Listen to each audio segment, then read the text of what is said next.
Welcome back to Will It Donut. Today we have special guests Chef Jeff and Chocolate Boy. Niles. That's me. It's like a superhero duo. or the Dead Boy? What was his name? In Kyle's video? You gotta wait for the camera, Kyle. Bobby, the dead? Because a lot of people were worried that you were dead in real life. They thought it was a documentary. I had a cousin who was like, oh my God, I saw that guy there. I'm glad he's not dead. I was like, you thought we made a documentary of some random dead kid? He's a ghost? I don't know. But all right, so today we got some donuts. Are y'all ready? Do you suspect what these donuts are? No. Can you tell what are we eating today? I have no idea. What are we eating today? I feel like we should just dig in. I don't feel like I should tell y'all, but maybe, I don't know. I don't want to. All for it. All right, let's get a little donut cheers. All right, there we go. Let's see. All right. We have brie, fried brie with a raspberry sauce. Delicious. I love this. No, the raspberry is very upfront on the first of your palate. I'm like, what is the feeling? Like, is this lemon? But like, no, I'm getting the acidity from the raspberry, and then you're like, brie. Yeah. So we got our ooey gooey donut here. Oh, man.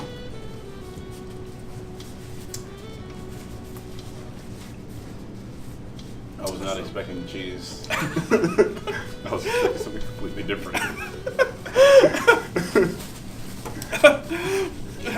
Oh man, I have to guess now. I should have asked y'all if you're lactose intolerant before I just had you bite into a big old hunk of cheese. Oh! Alright, so I'm pretty sure you may have had fried brie, or have fried brie, or baked brie is this fancy puff pastry thing or majiggers. Yeah. So does this meet those expectations? I like this better because I like the element of the unexpected.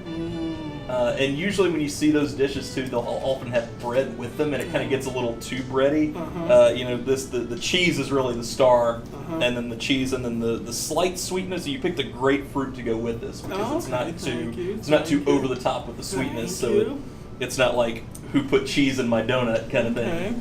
So I dig it. Okay, thank you. And it's a pecan breadcrumb crust there. So what do you think, Niles? I love it.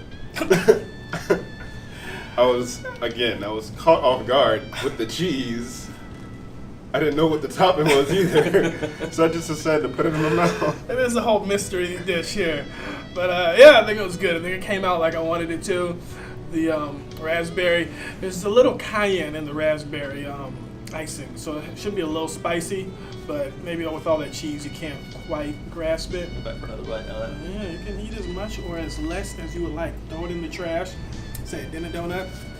All right, so Chef Jeff, so on a scale from 0 to 100, I guess with 69 being failing, what do you give this fried brie? Did we donut today? Did we donut fried brie? I think we donut. I don't know where the other donuts fell, but I'm going to give it a solid A. A solid A? Yeah, okay. We'll go in the 95, 96 range. I don't want to to take away from anything that might have been that 100, but this is a darn good plate of food. It's whatever you expect. So 95. I'm going to go with that too. I like it. I think a 95. Chocolate Boy? No one gives a shit. All right. So, I think we did donuts today. We're going to get 95% donut. All right? Chef Jeff, so we'll ask you some questions. Yeah, sure. It's not an interrogation. You can answer as much or as less as you like. We got the sun. I guess that's going to be like the really bright white light. So you're a chef. How long have you been chefing for? I've been in the restaurant game for almost 17 years now. On the back house cooking chef side for about 13 of them. Okay. 13, 14. Okay, wow. So where was the first restaurant you started out in?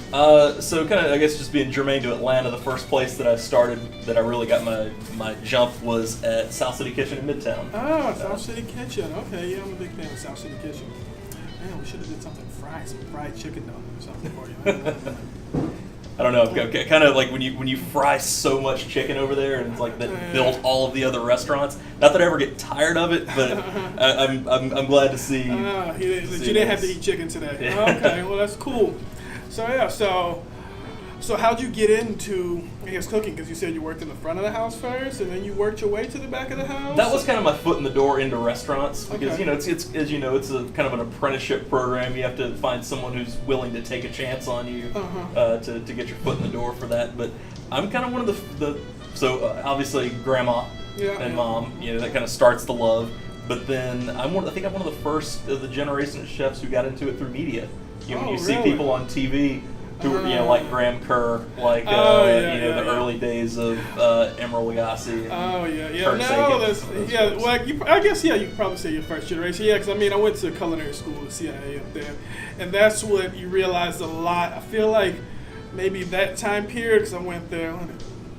02, and that type here, I feel like maybe their growth was exploding because the popularity of the Food Network. Sure. So a lot of people were like, "Oh, I want to cook because see all this cool stuff," and then they go there and they realize, "Oh, cooking's not just fancy TV. Like it's a lot of work. Like it's back-breaking labor." Oh yeah. So a lot of people wash out. So yeah, that is interesting. That you can acknowledge that I got into it because of the TV, but I stuck around. You know what I'm saying? The TV made it exciting. Yeah. And then reading, I think it was 2002 when I read Kitchen Confidential for the first time. That was the kind of cold glass of water to the face of this is what the business can be like. So it was like, all right, I'm not scared of the work. I'm not scared of the heat. I'm not intimidated by any of it. I can thrive in this kind of atmosphere. So Kitchen Confidential scared me. That's Anthony Bourdain, in case you didn't know. R.I.P. Anthony Bourdain. He wrote Kitchen Confidential, and I fell upon that book in the airport. I had already applied to go to the Culinary Institute of America, and I saw a book with a big chef on it. I was like, I guess I need to find out stuff. I was reading through it. It was a great read. Read it in, just to like a week. But then I was like, oh man, this seems pretty tough. Oh shit, this is scary. And he went to the Culinary Institute of America, so it was interesting seeing him talk about the school before I went there, and I was a little scared. But then I went there, and obviously it's different. But yeah, it is an interesting read. Did you read Kitchen Confidential now? Oh no, I just. Oh, so you can't join this conversation? No, I can't. My cooking experience is mimicking stuff I saw on TV. Most of it ramen and Alfredo. That's it. So if you go to jail, you could be a good cook there. You could be a good jailhouse cook with your ramen skills there. Probably, all it takes, a little salt and pepper, a little bit of egg if they got it. All right, enough of that, all right? Nobody wants to hear from you now, okay? So you've mainly been cooking in Atlanta? Mainly in Atlanta, yeah. I started off in Mississippi. That's my home. Okay. And so when I was doing my undergraduate degree, getting a liberal arts degree that I decided I didn't want to use, that I wanted the job that was paying me $7 an hour was the one that I really wanted to pursue. It's always terrible. Well, that's good. You stuck around. So interesting. So you got a bachelor's degree, a liberal arts degree? I do. My degree is Spanish and business. Wow, that's good Spanish. Did you go to cooking school? I did. I went to Johnson & Wales in Charlotte only for 1 year because I already had an undergrad degree, so I didn't have to do any of the classroom studies. See, if you would have came to me, because a lot of people come to me because things, they're like, oh, I want to get in cooking, and you think I should go to school, and I always say no. As much as I loved the Culinary Institute of America, it was great for me, but if you already have a degree, I'm saying, if like you're coming out of high school, I say, yeah,